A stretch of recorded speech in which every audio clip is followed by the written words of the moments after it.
Elas Ndiaye Thiatou Aïda borom Joalo ndeysaan l'équipe de Dakar Thiatou Aïda ndeysaan Elas Ndiaye 200 kilos pour la région de Dakar aca sël bu ndaw gi noonu borom Thiès ndeysaan borom xabaan ak li ko wër 100 kilos région de Saint-Louis sël bu ndaw nee naa la tey compétition en individuel la ñu ñëw waaw yaay bëral sa bopp yóbbul sa bopp ndeysaan sël bu ndaw a ngi noonu waaw waaye waa Ndakaaru yaa ngi sa ginnaaw ba tey ndeysaan sunu père a ngi noonu Boy Kaïré coach région de Dakar aca Pape Ngom bu Bari seeni bar ci ca ginnaaw ndeysaan Mbaye Diop fils de Mbar ñoo ngi noonu waa Ndakaaru yaa ngi noonu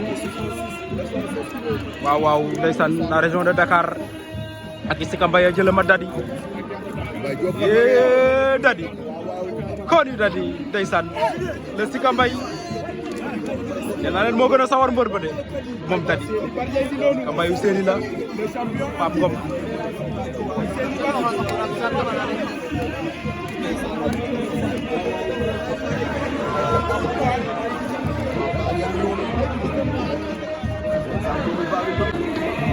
aca waa Kaffrine la ngi noonu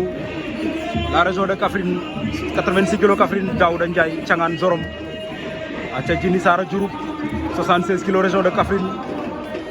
ndeysaan waa Kaffrine yaa ngi noonu Jini Sara Diouroup mooy def 76 kilos Babacar Tine Dondon 100 kilos Amadou Moustapha Sène Sele Mene wala nga ne Boy Sène le Messi ndeysaan plus de 100 kilos région de Kaolack région de Kaffrine Mbar 66 kilos waaw le champion d'Afrique yi noonu plusieurs fois rek plusieurs fois ndeysaan c'est léegi noonu kii bi muy ñëw Saloum xamuñu woon Sele Mene wala Messi ndeysaan mi ngi noonu mooy waa Saloum xam nañ loolu waa Saloum xam Boy Sène wala Messi ndeysaan waaye Jini Sara bu Diouroup moo ngay yëngal de moom Jini Sara bu Diouroup Abdourahmane Assef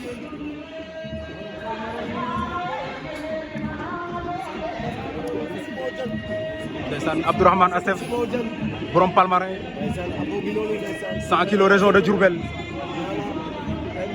Abou Assef moo ngay jat lan ngay wax xamuñu ndeysaan un technicien hors pair moom Abou Assef borom Palmarin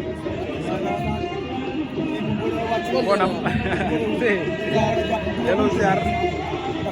yaa def Assef ak sa débat DBD